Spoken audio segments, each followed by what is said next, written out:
Welcome to the Derek Diamond Experience podcast, where every week I take a look inside the world of film and television with those who have lived it and experienced it. I am your host, Derek Diamond, and it's episode 300. I finally made it to 300 episodes of this podcast. I don't know if that's an achievement that should get a lot of recognition. I don't know if you guys are just going to say, oh, maybe now he'll finally get a life.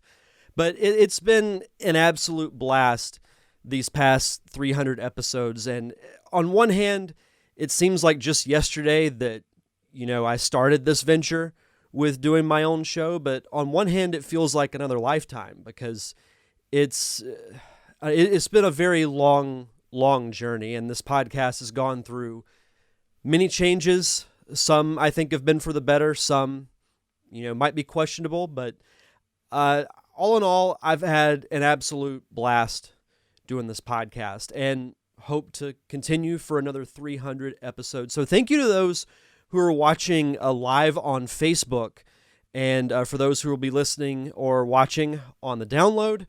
Thank you guys so much for joining me for this really fun occasion. We've got a jam-packed show for you guys today. It's the return of what I think might be everyone's favorite segment here on the show, the Top 5 list. As I mentioned back in early February, we'll be doing the top 5s once a month. And this week, and I think it's very fitting because of what's going on with WandaVision, but this was one that I wish I had done when I was doing the morning show. Top 5 moments from the Marvel Cinematic Universe. And this was one of the, if not the toughest list that I've put together personally. And I know a lot of you have said that you went through the same thing, but I'm excited to hear everyone's list, and hopefully you guys will enjoy mine. But also, I'll be chatting with Mr. Brian O'Halloran, who you might know from the Kevin Smith View Askew universe, specifically as Dante Hicks from Clerks, Clerks 2, Jay and Silent Bob, really most, if not all, of the Kevin Smith View Askew movies. So I'll be chatting with him a little bit later on in the show. And also, at the end of the show, I'll be playing some special audio messages that some of you guys were kind enough to send in. But I wanted to start off with a little bit of a personal note. As cool as it is, reaching 300 episodes of the show that I've put a lot of time into, it was a week ago today that I did something much cooler. At least I think so. I proposed to my girlfriend, and I proposed to my girlfriend Samantha 1 week ago today, and she said yes, so we are officially engaged. So there you guys go. There's a post-engagement photo that I love. It might be my favorite photo of us together. But all in all, it's really exciting. To start that chapter in my life with her. These past, 8 months or so have been fantastic. It's been great reconnecting with her because we've known each other for years, but we recently reconnected. And it's been amazing, and she's taught me a lot about myself. So it's really cool, and I'm excited to start that journey with her. We've got Eric Funden is watching. He said it seems like only yesterday and says congratulations. Thank you, Funden. And thank you again to those who are watching here live on Facebook. Let me actually just move this over real quick so I can watch the feed. But we'll just dive right in. We're going to dive right into our top 5. And I'll go over the rules here in just a second. But as I mentioned, we'll be doing top 5 moments from the Marvel Cinematic Universe. This was one of the toughest lists that I've ever put together because there's so many moments that have happened in the MCU that have just been amazing.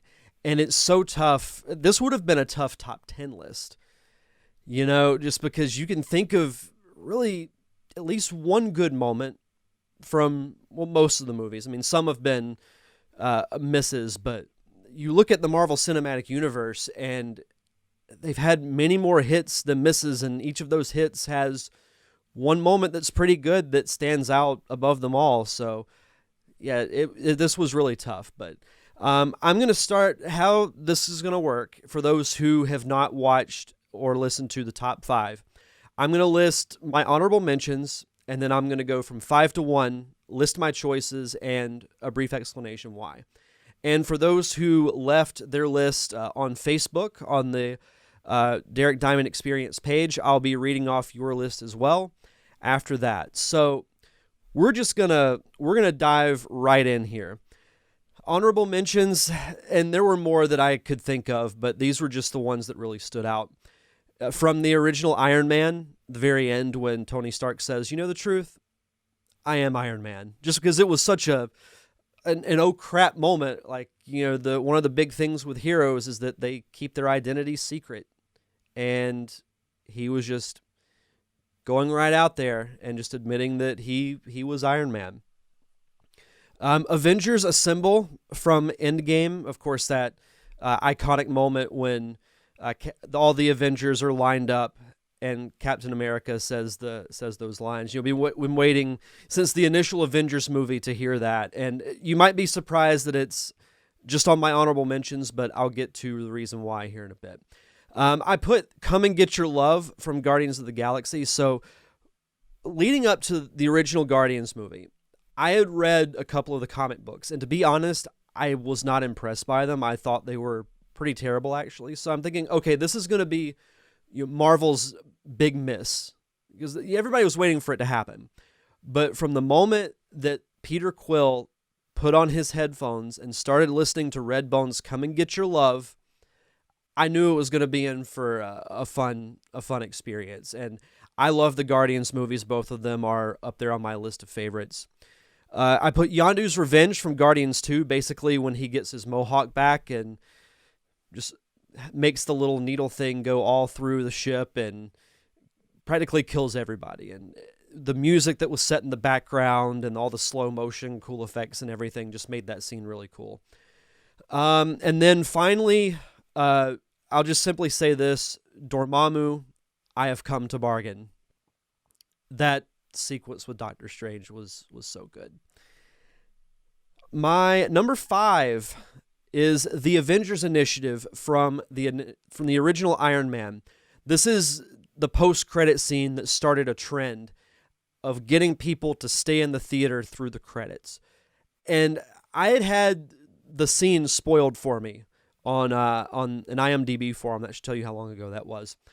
But I knew that I wanted my friends to still be able to see it and experience that moment. So I told them before the movie started, it's like, hey, we need to stay because there's going to be a cool scene after the credits. They're like, oh, okay.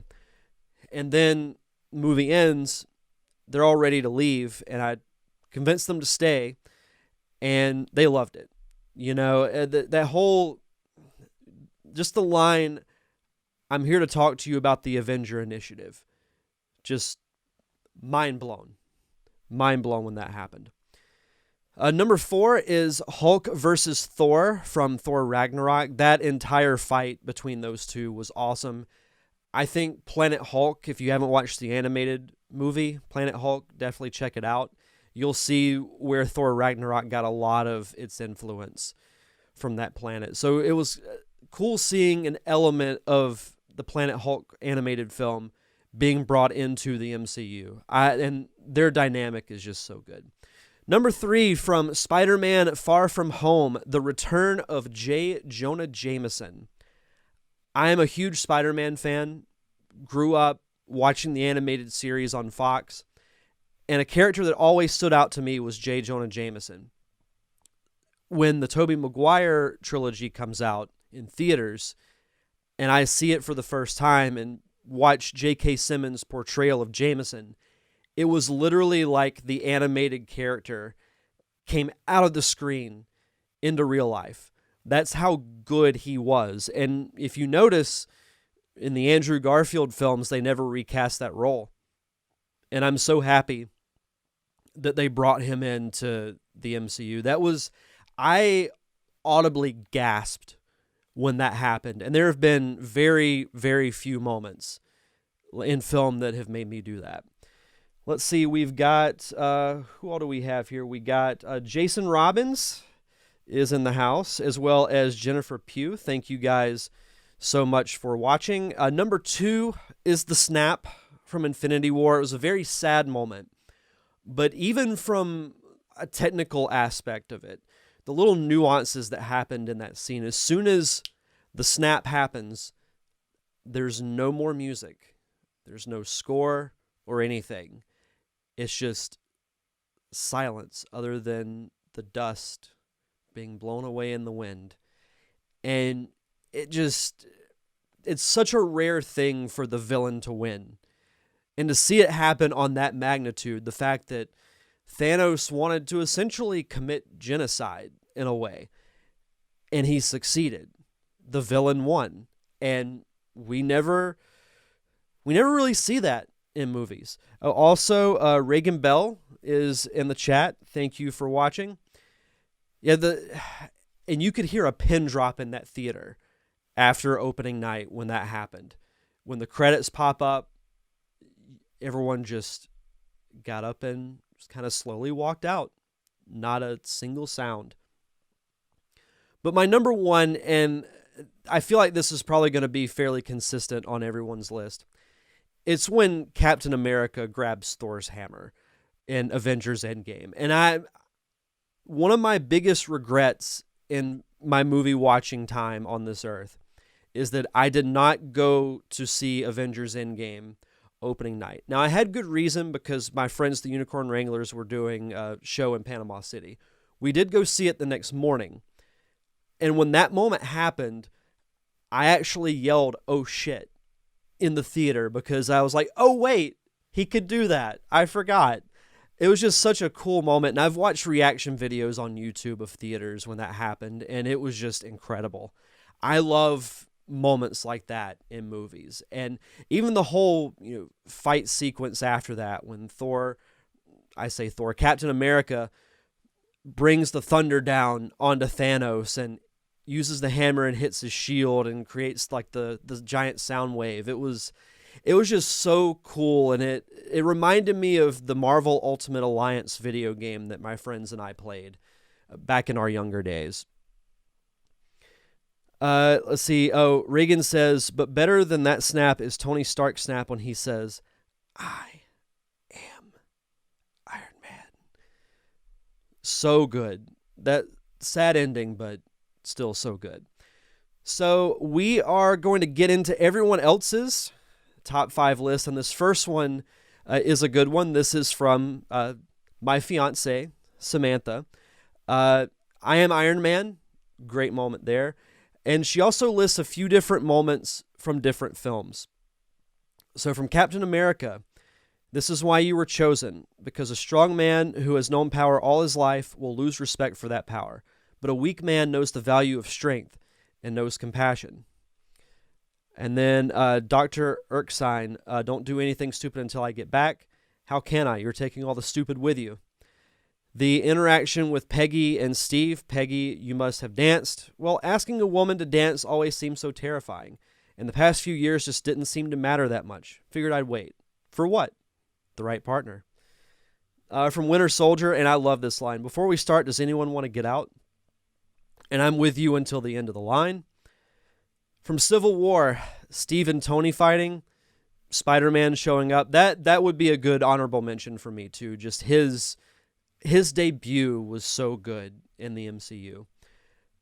So you like cats? An empire toppled by its enemies can rise again, but one that crumbles from within, that's dead forever. And language. From Black Panther, Killmonger in the museum. Is this your king? What are those? Bury me in the ocean with my ancestors that jumped from the ships because they knew death was better than bondage. You know, if they find out he's here, they'll come for him, and let them try. Oh, my parents are watching. Yep. Your mom and dad are watching. Congrats on 300 episodes. Thank you guys so much for watching. I love you both. And then from Ragnarok, she says the whole thing. She does love that movie. The play, Thor and Doctor Strange, Hela crushing the hammer, the Grandmaster, excellently played by Jeff Goldblum. Korg says, piss off Ghost. Of course, the classic, he's a friend from work. That's how it feels. Tony and the Gypsy, and when Thanos' ship shows up. From Infinity War, I'm sorry, Earth is closed today. He's from space, and he came here to steal a necklace from a wizard. Why is Gamora? The whole exchange with, who is Gamora? Who is Gamora? What is Gamora? I'll give you one better. Why is Gamora? It's so good. Let's see. Get this man a shield. And why was she up there all this time? Talking about Wanda. I don't want to go, Mr. Stark. Steve taking on Thanos, and of course, the snap. From Endgame, Avengers Assemble, Captain America using the hammer, him saying, I can do this all day. Of course, that's America's ass. Clint and Nat both trying to die for each other. I Love You 3000. We actually have matching I Love You 3000 shirts. When Bucky says, you're taking all the stupid with you.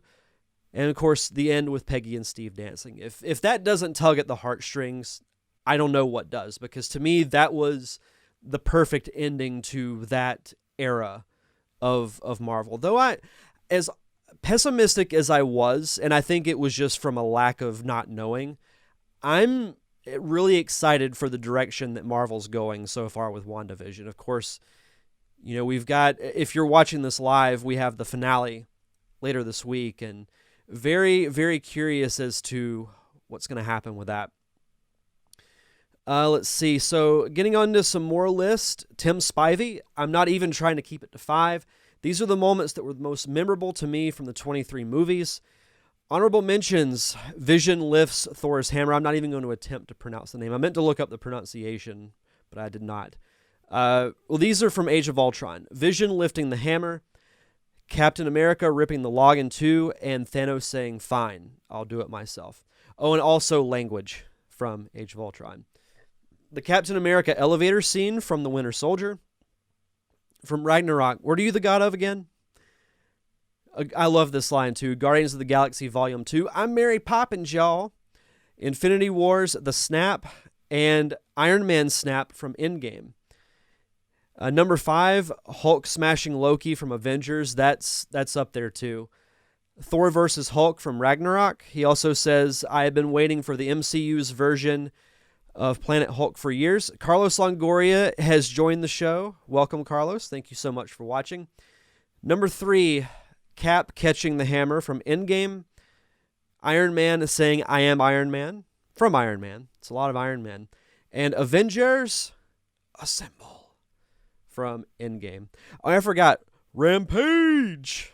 That's for Carlos. Those who listen to Nerd Cave Retro, you know what that means. But speaking of Carlos Longoria, his list is next, so your timing was perfect. This was a difficult task, so I had to go with some of the moments that moved me in some way emotionally when I saw them. Number 5, Thor gets to talk to his mom one more time from Endgame. 4, Avengers Assemble, also from Endgame. It says we've waited years for those 2 words. 3, Please Sir, I Don't Want to Go from Spider-Man in Infinity War. Yeah, that just makes me sad reading it. And 2, both times Tony Stark says, I am Iron Man. He also says, my dad's favorite Marvel character was Iron Man. He passed away in April of 2000, so it gets an automatic boost. That's an awesome reason why. And number 1, Cap wielding Thor's hammer from Endgame. And he says, Excelsior, for the great Stan Lee. He says there's too many moments to put down for honorable mentions. Jason Robbins, number 5, Underoos. Spider-Man shows up in Civil War. Awesome moment. Number 4, I Don't Want to Go, Mr. Stark, when Spidey gets snapped. Number 3, Avengers Assemble. The entire MCU shows up to take on Thanos. Amazing moment. Number 2, Tony Stark snaps with the stones. I am Iron Man. And number 1, Captain America proves he is worthy by wielding Thor's hammer. He says he still gets goosebumps. Incredible moment. Christian Jones, number 5, We Have a Hulk from Avengers. 4, the elevator fight from Captain America Winter Soldier. Number 3, I Am Iron Man from Iron Man. Number 2, Nick Fury intro, the Avenger Initiative that I talked about earlier, what really set the trend for post-credit scenes. And number 1, from Avengers Endgame, On Your Left. And Christian Jones has joined. Good time. You guys are just having perfect timing, dropping in right as I'm about to read your lists. Bill Lyons is up next. Number 5, any scene with Robert Downey Jr. It's tough to argue with that. Number 4, Cap's Hammer Time scene. Number 3, Dad Bod Thor. I loved Lebowski Thor in Endgame. I know he's going to be back to being ripped. If you haven't seen the pictures of him just looking jacked as you know what, just Google it. It's insane. But I thought Lebowski Thor was hilarious. Number 2, I Am Iron Man, Snap. And number 1, Andy Dwyer dancing in the opening credits. Brandon Rutledge. Most of my honorable mentions are from non-Phase 1 since I am not as familiar with those films. Honorable mentions, Somebody Get That Kid a Sandwich from the first Avenger. The Snap from Infinity War. Spider-Man steals Captain America's shield from Civil War. Star-Lord challenges Ronan to a dance battle from Guardians of the Galaxy. And I'm Mary Poppins Jaw from Guardians of the Galaxy Volume 2. And Jane punching Loki from Thor the Dark World. And almost every laugh-out-loud moment in The Avengers. His top 5. Number 5, Tony Stark and Pepper Potts finally get together from Iron Man 2. Number 4, the elevator fight scene from Captain America the Winter Soldier. Number 3, this is a good one too. This drink, I like it. I demand another from Thor, and he just throws the glass down. Number 2, Tony Stark reveals that he is Iron Man from the original Iron Man. And number 1, this is a tie. Hulk smashing Loki, if I can get that out of my mouth, and S.H.I.E.L.D. agent playing Galaga from The Avengers. And our final list from the great Thomas Carter Rochester. Number 5, Avengers Assemble into Final Battle. Number 4, Westview Augmentation. Those who have been watching WandaVision, you know which one that is. And I respect that you put that in your list because, and I want to compare it once the show is finished, but I have loved what they've done with WandaVision. And I know it started a little slow, but I enjoy the straight up sitcom episodes. I think they were great, and I think they were really well done. Number 3, Peter Tingle scene. 2, Captain America wielding the hammer. And number 1, this is a cool moment too. Thor arrives on Wakanda. Wakanda. That's a really cool moment too. I just think of Bruce Banner yelling, "You guys are screwed now." So good. So great. And Carlos says, I think WandaVision is just fun. It is, but like if you really think about WandaVision, and the past couple of episodes have really been making me think about this, it's a really sad story. And I don't want to dive into spoilers too much, but you even look at that first episode, the very end of it, the whole thing is really sad. And I've got a feeling that it's not going to end on a very happy note. I hope it does, but it's, let's see, Christian says sitcom episodes are the best. And then Eric Fundin, I'm thinking superhero-themed wedding in Vegas. I like where your head's at. But yeah, WandaVision has been phenomenal. And in a couple of weeks, I'm going to do a reaction segment. Not like right after I watch the show, but do like a review of it, essentially, on the podcast here in a couple of weeks. So I knew I want to go back once the show is finished and watch it from beginning to end. So that'll be fun to do. Oh yeah, Jason says, if Quicksilver isn't Loki by this Friday, then I guess I gotta shave. Yeah, so Jason and Wally have a bet that so Jason thinks that Quicksilver is Loki. If he is Loki, then Wally has to shave his beard to look like the Hulk Hogan mustache, and vice versa. if it is not Loki. So, Nerd Cave Retro is going to be fun in a couple of weeks. Oh, Carlos, tell Jess I said thank you. That was very nice of her to say. But that does it for the top 5 moments from the Marvel Cinematic Universe. Coming up next is a conversation that I actually have to give Jason a shout out for because he helped set this up.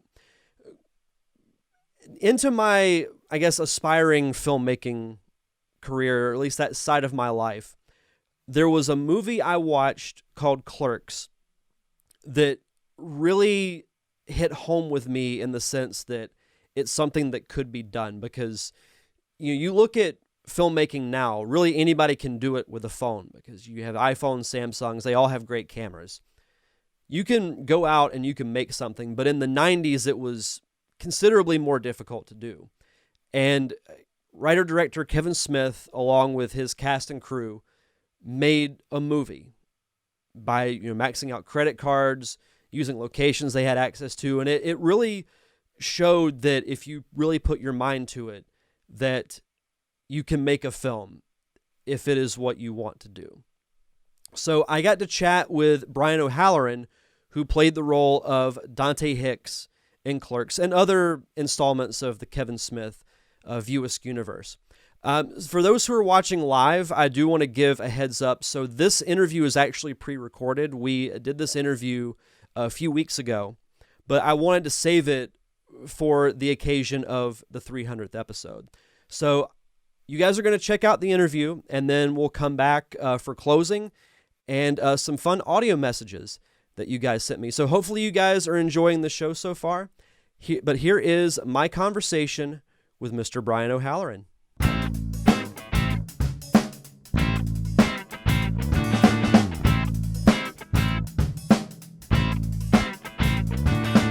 Welcome back to the Derek Diamond Experience podcast, and joining me this week, you may know him as Dante Hicks from Clerks, as well as several other movies from the Kevin Smith View-esque universe, Mr. Brian O'Halloran. Brian, how are you, sir? I'm doing well, Derek. Thank you for having me on. Congratulations, sir. 300, which most geeks think of that movie. That's about it. But you've made it 300 times, being on the interwebs, talking to people with foolishness and all sorts of intrigue. I'm proud to be part of your 300. No, absolutely. No, it's an honor to have you on the show, because Clerks, I'm sure you've heard this story at cons and just from people in general numerous times, but the film that you starred in, Clerks, that inspired a generation of filmmakers. What Kevin Smith was able to do, what you guys were able to do to pull that movie off, inspired so many people to want to do the same thing. And I am one of those people. So it's an honor to speak with you. Not at all. I mean, you're right. We hear this often, and we understand it. Kevin said, why not? Why can't we make a film? And why do I need to have a big budget and or a studio behind me and other people funding it when we could try to do it ourselves? And even now, it's even somewhat easier to make a film. It's harder to get your film seen as much as it is to make it. But I mean, the quality that's, even on a phone these days, the new Samsung has like 24p capabilities. And so people can make the films, tell the stories they want to see up on a screen. And so I'm glad that we are a very tiny part of it to be inspiration to people to get out there and do their own work. But at the same time, I'm just glad that work still gets done. I know we're still kind of in a quasi where do we go from here kind of moment in film, with studios putting their entire catalogs on streaming networks as opposed to being in theaters, which personally I think that's the greatest way of seeing especially big blockbuster type of movies. But I'm glad that filmmakers have been inspired by just a little movie made in Jersey with dick and fart jokes, scrounging up a bunch of money on credit cards and small loans. Well, I think that's what makes Clerks more impressive, because it was made at a time where cell phones weren't really like they are now. It seemed like old bricks. Yeah, and it seemed like you had to go to LA if you wanted to make movies. But you guys were kind of the precursor to that age of, hey, pretty much anybody, if they have a phone, they can make a movie. And there's so many more platforms now to showcase your work, like YouTube, like Vimeo. You can even, post full videos on Facebook now. You guys were kind of the precursor to all of that happening, because it's more impressive when you look back at when you guys made the film and how you did it with maxing out credit cards and, taking advantage of using locations that, Kevin had access to. Just makes it all the more impressive to me. Well, I mean, he's seen movies by Jim Jarmusch, Richard Linklater, Spike Lee, Tarantino had done Reservoir Dogs, and seeing an independent way of doing things. I mean, more Linklater, Jarmusch style. They were more, hey, let's get, friends in my art community and let's do this film kind of feel. And Kevin said it pretty best. It was like watching a garage band of movies. And he's so, in a sense of putting this together and reaching out to the local theater community to hold auditions. That's how I met Kevin. I was working out of the First Avenue Playhouse in Atlantic Highlands, New Jersey, and he held auditions out of the theater that I had done stage work out of. And I had been doing local community stage at that point for about three years or so in that community. And so it's reaching out to those actors to pull people in, like Marilyn Gigliotti or Scott Schiaffo, reaching out to Lisa Spoonhour, who he saw in a drama class at the local community college. Things like that to put together and telling a story that he knew and he lived. I mean, he worked at that store while we were filming. He worked at that store. And it's nice to see that it still holds up. I mean, the video store rental portion part of the film is a bit dated, but we kind of took care of that in the Jay and Silent Bob reboot, showing what happened to the video store. But it's fun. These characters really were relatable to quite a few people. Everybody has a friend somewhat like Jay.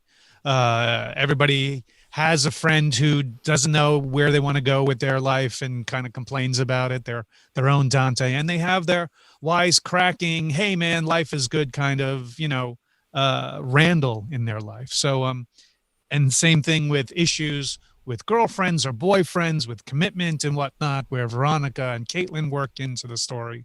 So it's good to see that these characters have lived on in the minds of a lot of the fans, and new fans spring up every generation. There are now people who my age who have kids who are in their 20s, who have their kids of their own, who are passing along this film and showing it. And so I'm glad. And, we've obviously had episodes since with Clerks, the cartoon series, Clerks 2, guest appearances of these characters in the Jay and Silent Bob movies and in the reboot as well. So, and hopefully, if we can get it all together this year, we can do a Clerks 3 and maybe close a chapter on these characters. Who knows? We'll see. Did you ever think years ago that Clerks would have the staying power and made the influence that it has? No. I mean, when we were making it, I was just hoping just to get a VHS copy of what we had done to show to friends, like, hey, this was this movie that I made with some guys and these women and some theater folk, back in spring, let's sit down and have some laughs while drinking some beers and stuff. Never knowing. But I mean, that was the foresight that both Kevin had and Scott Mosier and Dave Klein, who they all met up at Vancouver Film School. They had the wherewithal to know the process of not only making a film, but getting it in front of someone to have them see it and then hopefully want to, distribute it, but also then fund perhaps future films of Kevin's. And so they entered it into the New York feature film market, which is a film festival that doesn't really exist anymore in New York City. And it was the wherewithal of a great man by the name of Bob Hawke, who saw this film in this one screening that we had, which was the last day of the festival, a Sunday at 11 a.m. There was like 20 some odd people in the audience, 12 of which were like us from the film. But we were fortunate enough that Mr. Bob Hawke saw it, who is a producer's kind of advisor, film auteur. He had worked with the Sundance Film Festival, the New York Film Festival, and a few others at that time, and passed it around to the right people. And the right people then reached out to Kevin to say, "Hey, I'd like to see a copy of this film. Perhaps we can do something with it." It then subsequently went to the 1994 Sundance Film Festival, had 4 screenings there that were all sold out. Fortunate enough to have the Miramax representatives of Harvey Weinstein at the time see the film and want to pick it up and perhaps do more. And then the rest is view askew history. Well, and I think you hit the nail on the head why this movie still holds up, because so many people can relate to it. Because you look at the Dante and Randal characters, 2 people like that. I got the scene that always stands out to me is when you guys are having the discussion about what's better, The Empire Strikes Back or Return of the Jedi. I can tell you how many conversations like that I've had with friends over what Star Wars movie is better, or the independent contractors on the Death Star when it blew up. Just everyday conversations like that you see on film, and you're like, huh, that's me. I can relate to that. Right. And I mean, because we had these types of conversations, being a sci-fi comic book reading, D&D role playing, lover of hockey and stuff like that, different sports. These were the types of conversations that happen that, we as a nerd nation know these things go on and we appreciate it, but rarely have seen it in films up to that point. I mean, yes, there were some great films that were made that were had that kind of vibe to it, but this was one of I think the first ones that Kevin's like, no, we're going to put this conversation in, because he was having these conversations and made a valid point about, well, of course, if it's a job that long, it's going to take independent contractors to get in there, so to speak, in a government contract and all these benefits. I mean, it was a funny, well thought out premise. And then even he carried it on with his other films. In Mallrats, when Stan Lee shows up in the film and Brody has the conversation with him, and the same thing, in Chasing Amy, there's that same type of conversations that go on with, how come they ain't that many brothers in the Star Wars universe and things like that. It's that kind of fun nuances that I love about Kevin's films. That, yeah, man, let's talk this shit. Are there dick and fart jokes? Absolutely. I mean, we're as funny and immature male kind of slant on the comedy as he writes it, but at the same time, I love it. I love every minute of it. Yeah, I was actually watching Clerks this morning before we did this interview, and the scene when Randall's ordering the new tapes and he's just listing off the pornographic title after pornographic title. I was like, oh, I forgot how many of those were in this movie. So yeah, it like you said, it has the dick and fart jokes, but it still has that unique charm that not very many other films have, in my opinion. Yeah, I mean, it's definitely a working guy's film. Obviously, I am no marquee leading man type in any sense of the word. Randall is not your typical best friend kind of, hey, I'll help you out, buddy, kind of buddy movie. Where I think that's where the charm is. The women are strong women in these films who don't take shit. There's definitely this kind of vibe where, yeah, some people enjoy weed, and there's the local weed dealer, and in certain circles, if someone needed weed in certain towns that it's not available, there is somebody who knows a guy who knows a guy, and it just turns out Kevin decides to put this cat in the film, and it was fun. It was seeing that perspective, like, these are real folks. You can go down and and if you've either worked a crappy retail job where you had to deal with crazy customers and stuff like that, and I can imagine with mask mandates and stuff right now, dealing with crazy customers has got to be like 11 in the sense of stress level sometimes. But you were either working a crappy service job or you've been in an establishment with crappy servers.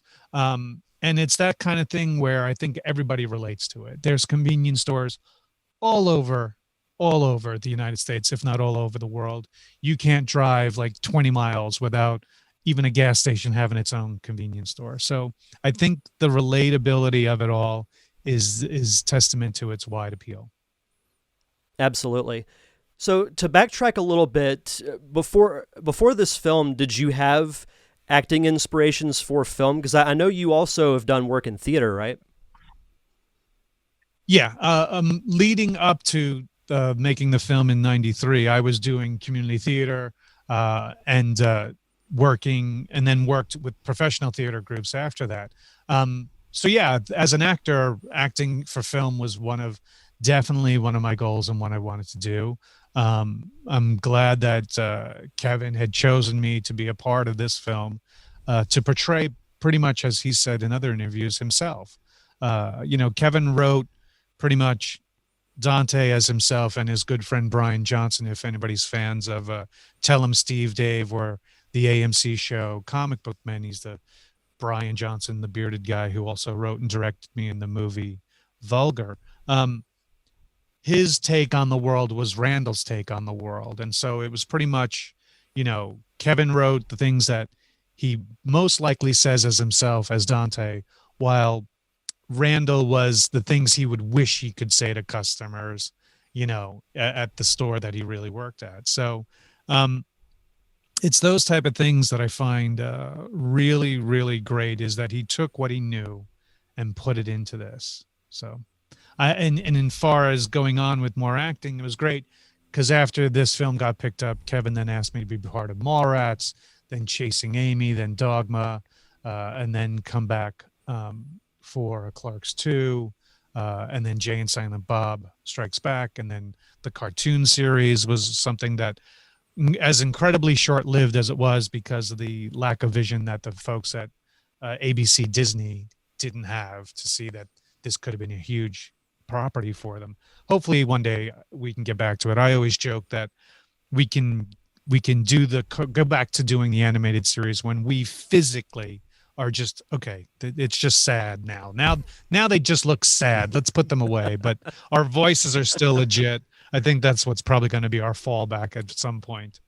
We shall see. But to get to your original point about acting, yeah, film was always something that I wanted to do and try, and it's a different animal for an actor. Like when you do theater, that's it. Once you're done with rehearsals, opening night, curtain goes up, and you take the stage, it's you and the audience. It's you, the audience, and your co-stars on the stage there. There's no stop, cut, let me do that again. I'm so sorry, I forgot.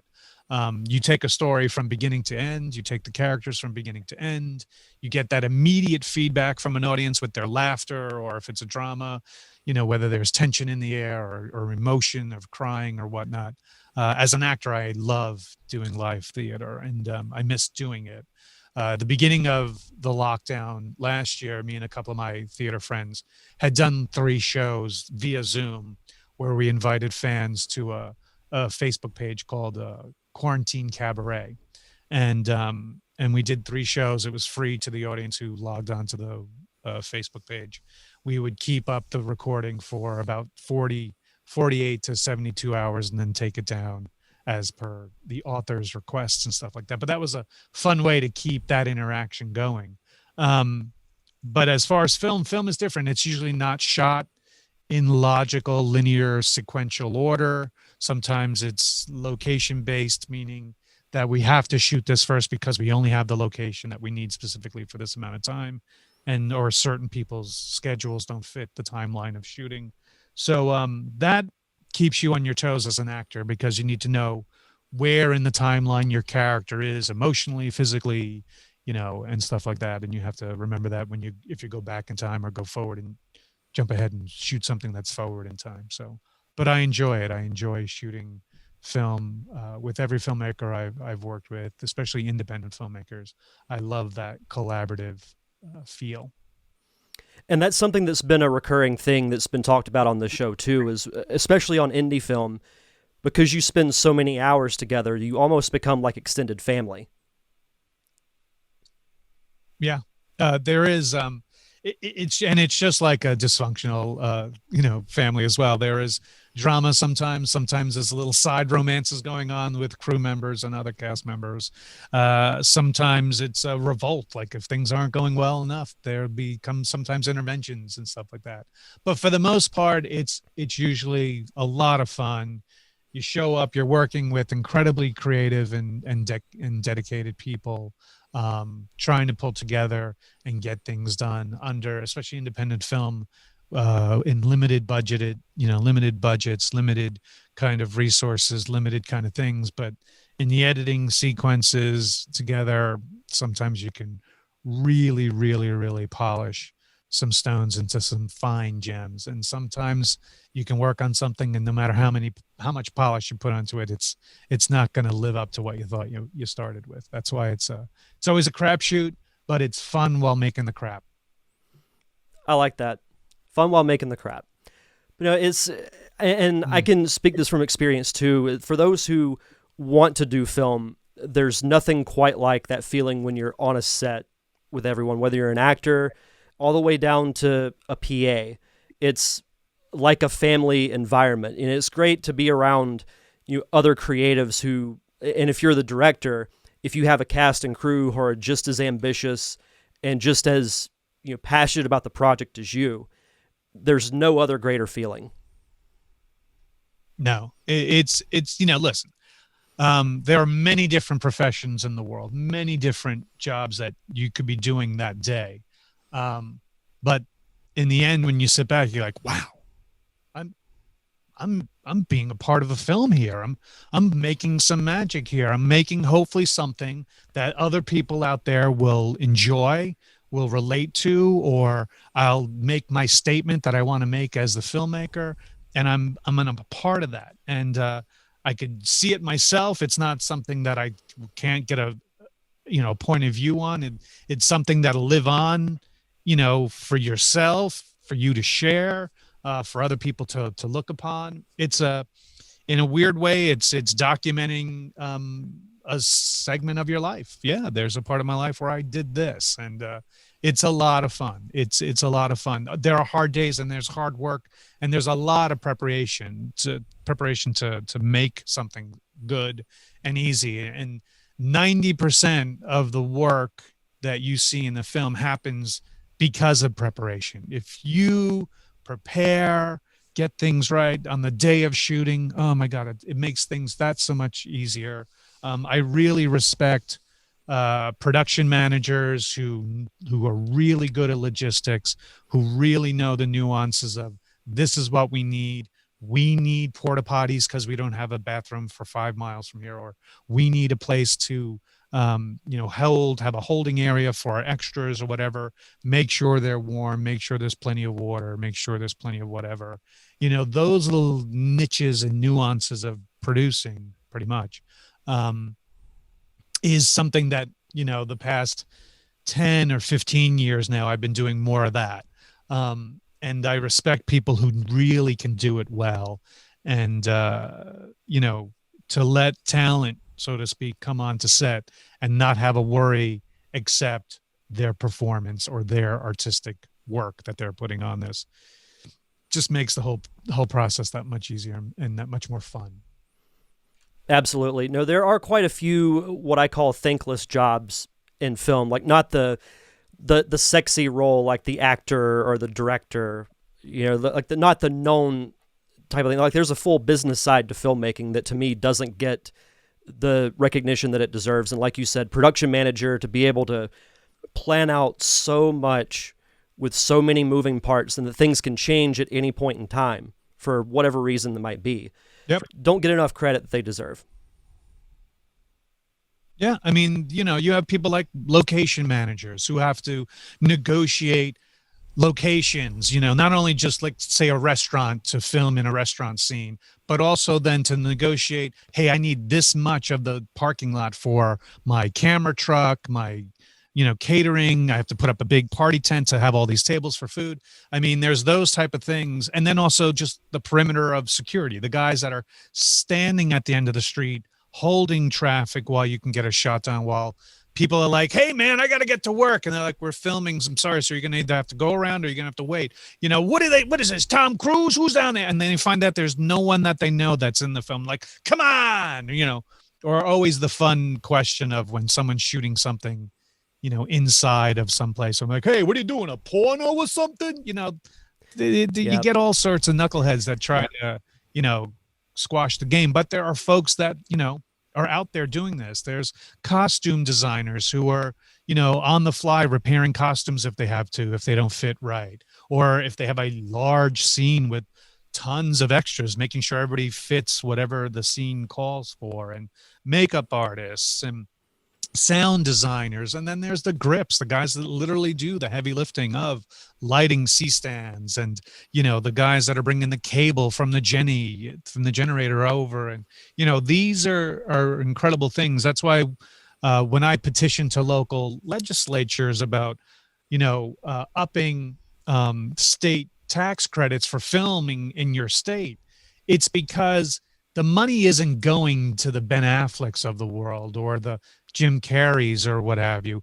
The tax credit is going to pay for the hotel bill that we're going to stay in your town and take up 20 to 30 rooms with people who then also need to eat in your local restaurant, drink in your local bars a lot, use the wood from your local carpentry or Home Depot store. So it employs, and then that money trickles out to communities all the time. So it's not, hey, they're getting these Hollywood types are getting tax credits that they're pocketing.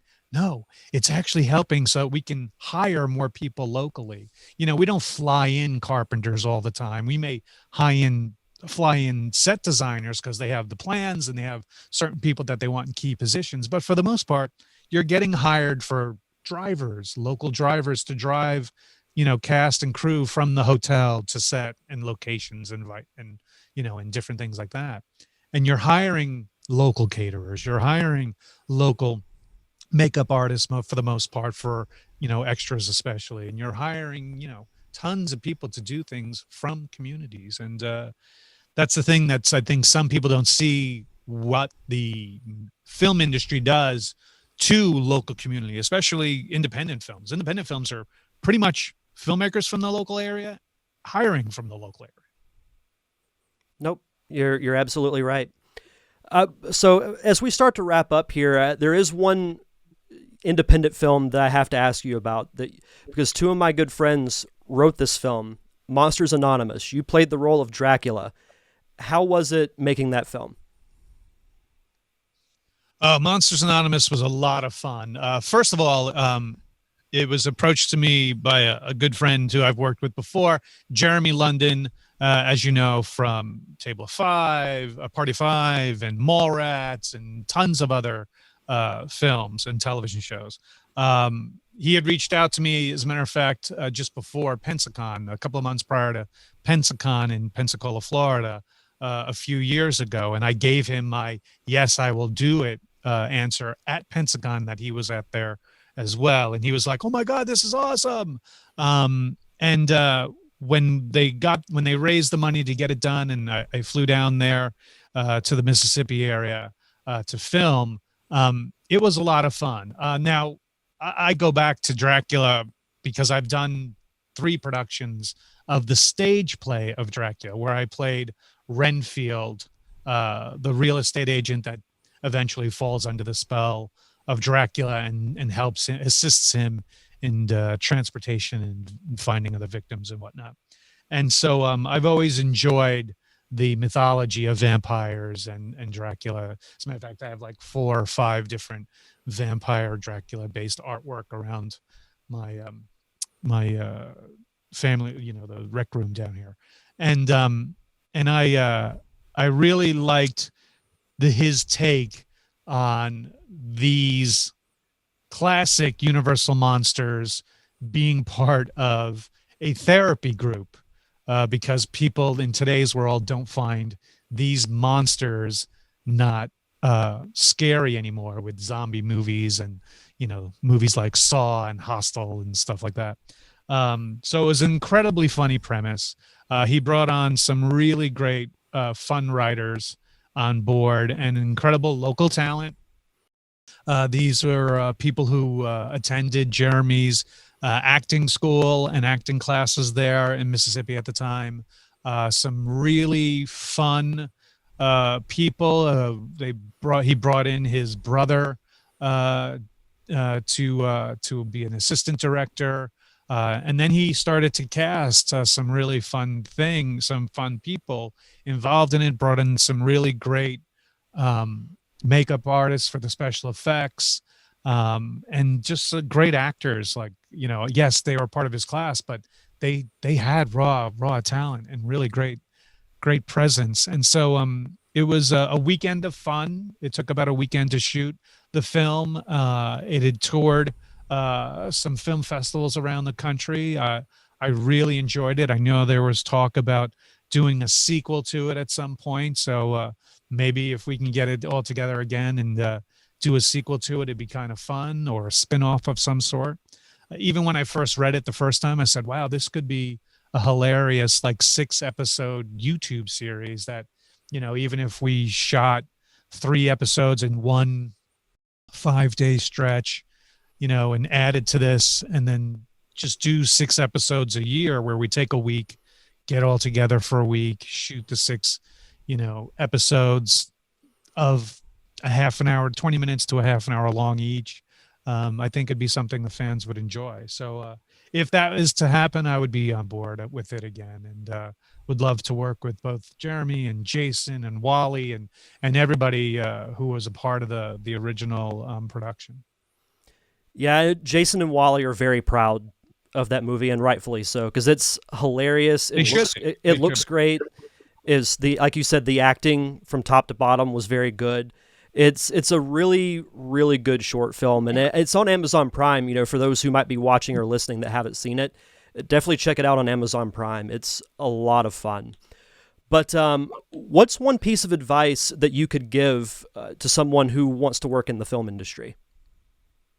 Depending on wanting to be in front of the camera or behind the camera. If you want to be in front of the camera, definitely take acting lessons. Definitely be a part of a theater company, whether it's a local community theater. That trains you to free yourself, to learn technique, to learn how to take an character and build the arc of a character from beginning to end, especially. Theater is another incredibly collaborative event. And if you can do that in front of a live audience, acting in front of a camera should be no problem at that point, because you don't have to worry about the people right in front of you judging you, so to speak. As far as then jumping behind the camera, if you're a writer, write every day if you can, even just small things. Lend yourself to be part of a writer's workshop where they get together once a week, once a month, to help each other, to have staged readings of your work too. If you've come up with a script, don't know is it good or not, go to a local theater troupe yet again and say, hey, I'd like to have a table read or a stage read. Can you bring in some actors? I'll buy us a bunch of pizza, or I'll buy us whatever, subs or whatever, and we can just spend an hour and a half just going over it and see what you guys think, and you take notes. Be able to take notes as a writer from your work. When it comes to directing's the same thing. Take some acting lessons, learn what it is to direct people, to, as an actor, know what you want to hear from a director. An actor doesn't want to hear, do it like this. That's called a line read. And you don't want to do that. You want to, as a director, ask the questions that makes the actor think about the choice that you want them to get to. If I want someone to cry as a director, and be like, have you had loss in your life? Have you been in that point where you've had loss and it was so unfortunate? You tell them, you ask them questions to make them find their own choices. The more that an actor finds their own choices, the more genuine the performance will be. as opposed to just say, hey, I need you to cry here, or hey, you got to kind of pull it out of them by setting up a scenario to make them think that, that type of thing. And then as a producer, make sure you have really good catering. I can't stress enough how don't chintz out on the budget when it comes to catering, because if you're going to ask, especially in independent films, if you're going to ask for cast and crew to stay and film 12, 16 hours, when it comes to lunch times or dinner breaks or what have you, if they have a good meal to sit down to get re-energized and charged up, they'll go that extra mile for you. But if you're just doing the pizza or sub route, you're going to be like, really, I'm doing this for pizza, I would suggest that the best way to do that is to find either local restaurants who can donate their services, or at least at a heavily discounted price for some reason, or get local moms or dads who cook in the community and find 6 or 7 of them that you could say, hey, can you make 3 pans of ziti or whatever? And then the next parent, hey, can you make chili? Or hey, things that eventually, if you divide it up, no one feels overwhelmed that, oh my God, every day I got to make this amount of food. And I'm talking about trying to do things for free. So that's just another way of getting around it. But you'd be surprised if you just ask, hey, do you mind? What's the worst thing they're going to say? No, I can't do that for you. But you won't know unless you ask. It's a simple thing that's said by every industry out there, but you miss 100% of the shots you don't take. That old cliche. So take the shot, ask. You'd be surprised how people like, oh, I could be part of a film. Yeah, totally. I'll donate 10 pizzas, or I'll donate, chicken franchise or whatever. Oh, but also remember, there are vegetarians and vegans everywhere. So make sure there's always at least one healthy choice for those secret ones that maybe not even want to tell you that they're vegetarians for some reason. Make sure you always have a healthy choice as well. It balance out the catering. I know tons of people out there who are probably watching that going like, yeah, man, right on. I'll have to remember that about the local mom and pop cooking idea. That's good. I like it. It that. is. It's, if someone's like, oh, dude, so-and-so's mom is awesome. And if you say, look, we will totally buy all the ingredients. Do you mind, setting up a time where we need dinner around 6:00 that night, and we'll send someone over to pick it up. But do you mind making trays of something, yada, yada. And it's a great way to spread out the pain, so to speak. There's not one person is having to do it all the time, unless you budget for a specific, hey, we need to budget this amount of money every day, and find 2 or 3 restaurants who will cater for you. So that, once again, you spread it out like, oh, we're going to get the local Chinese food place to do one night of Chinese. We're going to get the local burger joint to do as a whole bunch of burgers. We're going to get a local Italian place to do if you can do that, that'd be great, and tell them like, hey, we're going to have the local press paper come in and do a story about this. And we're totally going to mention about how you guys are pitching in and helping out the community. So it'll be advertising for you. There's a lot of these type of things. I mean, in any more advice, I have to start charging you, but it's that kind of thing that, you need to do. Absolutely. And finally, do you have a website or social media that you'd like to plug so the viewers and listeners can follow you?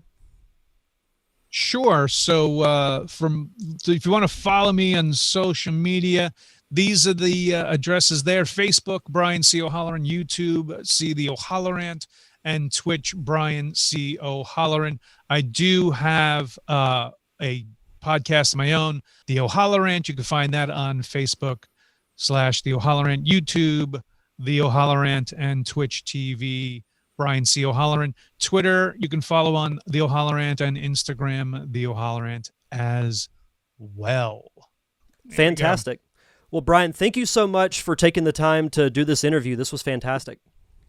Thank you, Derek. I'm glad once again to have been part of your 300.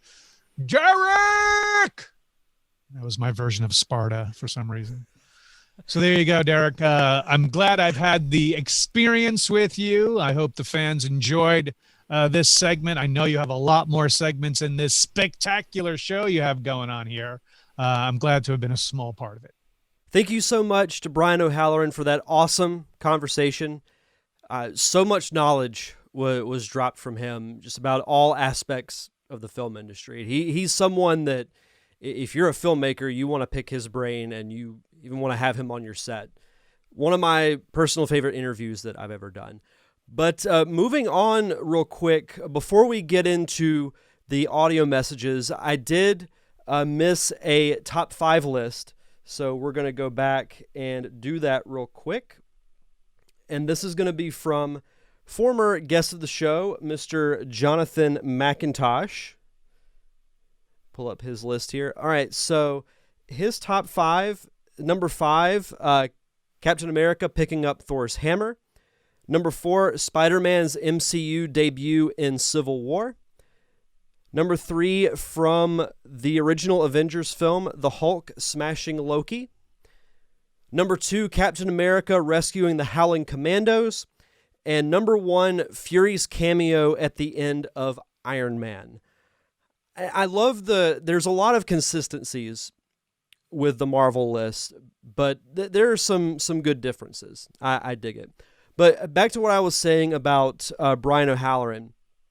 Yeah, I touched on it in our conversation, but I think had I not watched Clerks and learned the backstory behind it, I would not be a filmmaker. Like, I think I would have just done something completely different had I not known that. So Clerks is a very important film to me. And Kevin Smith's story and how he's, risen to where he is now with film and with podcasts and everything. He's just such an inspiration to me. But coming up next is, so a lot of you guys were kind enough to send in some audio messages talking about your time here on the show, some of your favorite moments. So let's hear from you guys now. Here are some special audio messages from some former Derek Diamond Experience guests. I just want to congratulate Derek on the 300th show of the Derek Diamond Experience. Derek was a great support to me when my first movie, Up on the Glass, was out in the world. It was fun chatting with him about character and story and community building, all things we both care about. After the show, Derek mentioned that his purpose of his podcast is to learn more himself, create a space for others to do the same, and to support creatives. That's evident to all who listen in. His reciprocal mindset makes his show so compelling. Congrats again, Derek. Thanks so much for everything, and cheers to 300 more shows. Hello, Mr. Derek Diamond. It's your Nerd Cave Retro co-host Jason here. I just want to give you a humongous congratulations for making 300 episodes. It's crazy. You've been podcasting for like 80 years now. Just kidding. But yeah, congratulations. Everything's coming up Millhouse for you lately, and I couldn't be happier. So here's to 300 more. Cheers. Hello, it's Wally, the Real Big Wall, and I am just leaving you a message to tell you how excited and amazed I am at 300 episodes of the Derek Diamond Experience. I laughed, I cried, I wondered why I can't have a successful podcast with over 300 episodes, aside from the fact that I'm not as interesting or as well-spoken as you are. Well, congratulations again, sir. May the force be with you and live long and smoke meats. Hey, this is writer-director Maceo Greenberg from Take Me to Tarzana. Congrats on hitting 300, Derek. That's an awesome milestone. You should be really proud of yourself, and we are proud to have been a part of your journey so far. Can't wait to hear what you do next. Best wishes on the next 300 and more and more and more. Hey, Derek Burke Floyd here. Wanted to say congratulations on 300 episodes of the Derek Diamond Experience. 300 episodes, man. What a milestone. Here's to 300 and 3,000 more. I know when I want to keep up with what's going on in the world, I always tune in. And anytime I've got anything I want to share with everybody, I love coming on your show. Thanks for having me. And again, congratulations. Also, here's a little Easter egg for you. On the half shell, they're the heroes for. In this day and age, who could ask for more? The crime wave is high with muggings, mysterious. All detectives and police are furious because they can't find the source of this legally evil force. Pizza's the food that's sure to please. These ninjas just love pepperoni and cheese. Leonardo, Michelangelo, and Donatello make up the team with one other fellow, Raphael. He's the leader of the group, transformed from the norm by the nuclear goo. Congratulations, Derek. This is Thomas Carter Rochester, and I just wanted to say congratulations to the Derek Diamond Experience for turning 300 episodes old. As we all now know, the Derek Diamond Experience will be referred to as Sparta. I just wanted to thank you for all the times you've had me on talking about The Mandalorian. As we both know, Star Wars is in my lifeblood. And Power Rangers, which, like the two very big things that I think we connected on right away in our Kevin Smith. Your show is amazing. I love listening to every guest every week. I love I love the live versions that you do at Pensacon. 100% love your podcast, man, and your show, and I'm so proud of you, and I can't wait to see, what else you got cooking up in that beautiful brain of yours, brother. All love, man. Yo, Derek. Hey, congratulations on 300 episodes of the Derek Diamond Experience. You need to get a life. No, in all seriousness, again, congratulations. I just been loving listening to it.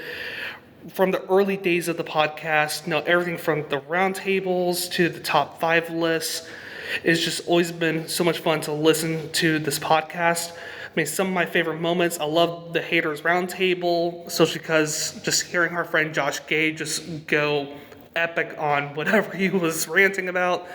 And of course, my personal overall favorite being Defending Bad Movies 2, The Revenge. Not only because I was a part of that, but it was just such a fun experience to be a part of, and I can listen back to it at any time. Again, Derek, congratulations, 300 episodes, and I look forward to another 300 episodes of the Derek Diamond Experience. Hey, Derek, this is Stephen Wise. I want to congratulate you on hitting the 300th episode of the Derek Diamond Experience. I know that's a huge undertaking that you've had over the last several years, and it's a great milestone, so congratulations again. I've been fortunate enough to be your guest multiple times in various capacities. You've had me on talking about Pensacon, talking about my own work, talking about short films, talking about film festivals, talking about movies that we love. I've had the good fortune of being on your retrospective for Star Wars and Back to the Future, and really enjoyed that. Look forward to doing some more with you and going on your journey with another 300.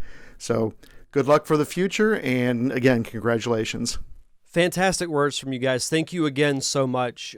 Hearing stories like that just it reaffirms me doing this podcast. And I don't really talk about the work that I do behind the scenes to make this happen, but for those of you who do podcasts that are listening, you know that it's not always easy.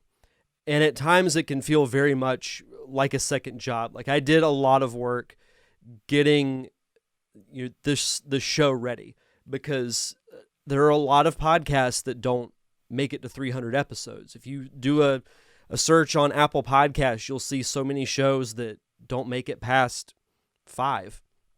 And when I started podcasting, and this is me getting on my soapbox here, but when I started podcasting back in 2013, when we started the Nerd Cave podcast, I had said that I want to do it, but if we do it, we're gonna do it right.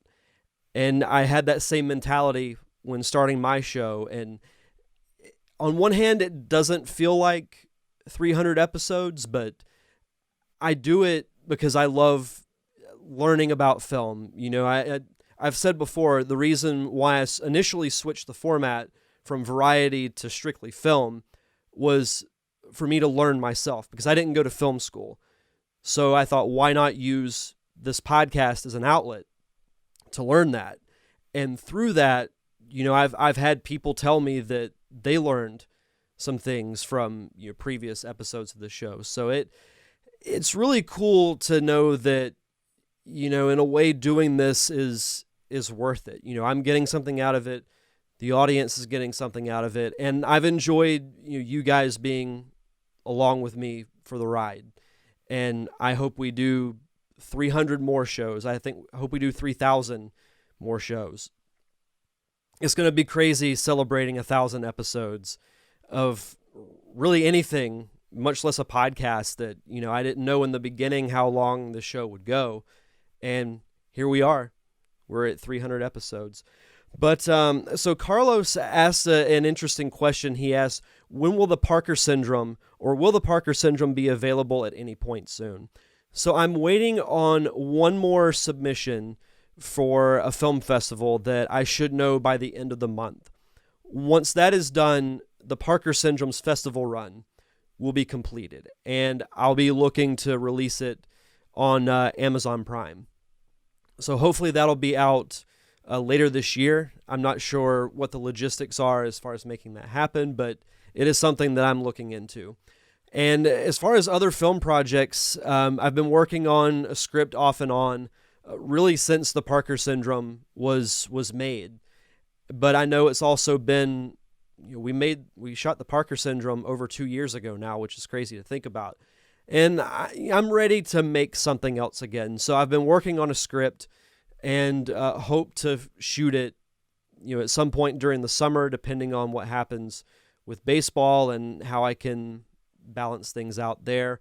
Or I might be doing it, later this fall. It's one that I've done it so I have a better understanding of what to do, but I still want to do it the right way and make sure everything is prepped and planned the right way. So Jason says I need to release the 3-hour director's cut.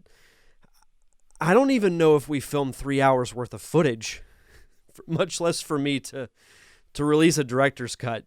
But I do like that idea.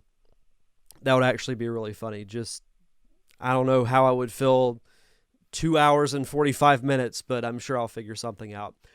But in closing, I wanted to do something a little different. And you can see in the corner of my screen. So I've had these 2 bottles of the bubbly, as Chris Jericho would say. I've had 2 bottles of this since the end of 2018 or whenever they went on sale. And I've been saving them for special occasions. And I thought 300 episodes would be the perfect one to do that. So that scared me.